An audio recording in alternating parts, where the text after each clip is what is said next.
Assalamualaikum warahmatullahi wabarakatuh. Puji syukur kita panjatkan kehadirat Allah Subhanahu wa Ta'ala, karena atas berkat rahmat dan karunia-Nya lah sehingga kita diberikan nikmat kesehatan dan kesempatan sehingga dapat menyelesaikan tugas kewirausahaan. Selawat serta salam tak lupa pula kita hanturkan kepada Nabi Muhammad SAW yang telah membawa kita dari alam gelap gulita menuju alam yang terang menderang seperti yang kita rasakan saat ini.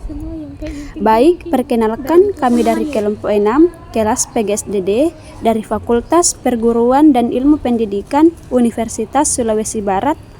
Perkenalkan, saya Nur Safira selaku moderator. Pengertian personal branding. Personal branding adalah proses membangun identitas diri yang kuat dan unik, yang membantu Anda menonjol di dunia profesional dan personal. Personal branding adalah suatu proses membangun dan mengelola citra atau reputasi dari diri masing-masing. Personal branding berbicara tentang bagaimana cara menjadikan diri kalian sebagai suatu merek atau brand yang banyak dikenali dan mendapatkan kepercayaan dari orang lain. Seperti saat kalian menyuguhkan suatu identitas, pengetahuan, dan kemampuan yang kalian miliki yang dapat membedakan diri kalian dengan orang lain. Nah, baik, selanjutnya yaitu fungsi dan tujuan personal branding. Nah, di mana fungsi dari personal branding menurut Muhammad dalam bukunya berjudul Sharingmu, personal brandingmu adalah sebagai usaha untuk memberikan perhatian kepada orang lain atas kemampuan, keunikan, spesialisasi, dan citra diri berbeda yang dimiliki, bahkan lebih unggul dibandingkan dengan orang lain. Nah, tujuan personal branding dalam buku berjudul It's Me, Super Brand Diri untuk Jadi Beda karya Dia Loretta, yaitu mendapatkan posisi di hati, benak, dan pikiran halayak. 2. Memperoleh perhatian dan dukungan. 3. Menginspirasi pihak lain atau halayak. 4. Membuat halayak mudah mengingat citra diri seseorang dan menjadi pembeda dari orang lain. Adapun manfaat personal branding, yang pertama, membangun reputasi. Personal branding kemungkinan untuk membangun dan mengelola reputasi dengan cermat, dengan memilih bagaimana kita ingin dilihat oleh orang lain dan secara konsisten memancarkan citra tersebut. Kita dapat mengendalikan bagaimana orang lain memandang kita. Nah, hal ini merupakan dasar dari reputasi yang baik yang akan terwujudnya nantinya.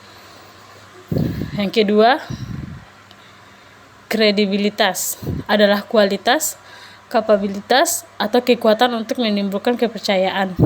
Dengan memiliki personal branding yang kuat dan terpercaya, dapat membangun kredibilitas di antara rekan, partner, atasan maupun bawahan nantinya. Yang ketiga, membangun relasi. Dengan citra diri yang jelas dan tertata, maka akan mendapatkan nilai plus dari publik. Selain itu, relasi yang dimiliki akan semakin luas. Karena kesuksesan kita dalam membangun citra diri, maka tidak heran jika nantinya tawaran kolaborasi akan berdatangan dengan lancar. Yang keempat, membangun kejujuran dan kepercayaan diri. Dengan mengedepankan kejujuran dan membangun kepercayaan diri dapat menciptakan personal branding yang kuat dan dapat diandalkan.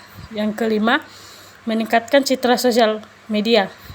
Personal branding yang kuat dapat meningkatkan keterlibatan di platform media sosial. Orang akan lebih tertarik untuk mengikuti dan berinteraksi jika kita dapat memberikan konten yang konsisten, relevan, dan bermanfaat. Ini dapat memperluas jaringan dan meningkatkan pengaruh secara online. Selanjutnya yaitu komponen personal branding. Ada beberapa komponen dari personal branding, yaitu yang pertama, kemampuan dan keahlian sebagai ciri khas. Yang kedua, kepemimpinan. Yang ketiga, kemampuan. Yang keempat, berbeda dari yang lain. Yang kelima, mampu membuat kita terlihat di lingkungan kita. Yang keenam, kesatuan. Yang ketujuh, keteguhan. Dan yang terakhir yaitu menjaga nama baik. Selanjutnya yaitu cara mengembangkan atau meningkatkan personal branding. Ada beberapa cara kita untuk mengembangkan atau meningkatkan personal branding, diantaranya yakni 1. Mengenal diri sendiri. Mengenal diri sendiri nampaknya lebih mudah, padahal hal ini adalah tahapan yang paling sulit untuk dilakukan. Ketika kita dapat mengenal diri dengan baik, maka kita akan dapat menampilkan diri kita yang sebenarnya dan kita akan lebih percaya diri. Kemudian, yang kedua, diferensiasi. Membangun personal branding ibarat sedang memasarkan sebuah produk. Kamu harus punya unique selling point yang membuat produk atau jasa yang kamu tawarkan lebih baik dari kompetitor. Nah, untuk itu kamu perlu mengetahui nilai jual yang kamu punya. Kemudian yang ketiga yaitu menentukan target personal branding. Dalam membentuk personal branding, perlu diketahui target atau pihak seperti apa yang menjadi tujuan utama. Kemudian yang keempat, jalin relasi digital. Nah, dalam dunia digital, kamu bisa berinteraksi tanpa sekat dengan siapapun dan dari manapun. Hal ini sayang jika tak dimanfaatkan secara optimal. Nah, ada banyak cara untuk menjalin relasi digital, mulai dari memberi komentar yang positif, ikut berdiskusi mengenai topik yang kamu kuasai, sampai bergabung dengan komunitas sesuai bidangmu. Kemudian, mengembangkan skill. Nah, sebelum memasuki dunia kerja, alangkah baiknya jika mulai melatih skill dengan mengikuti kursus-kursus yang telah disediakan pada berbagai macam platform digital.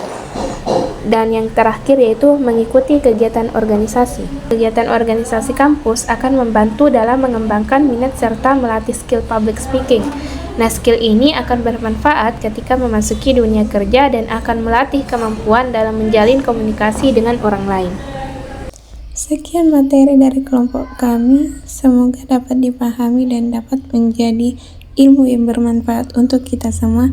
Wassalamualaikum warahmatullahi wabarakatuh. Kembangkan potensi diri dan majulah bersama FKI.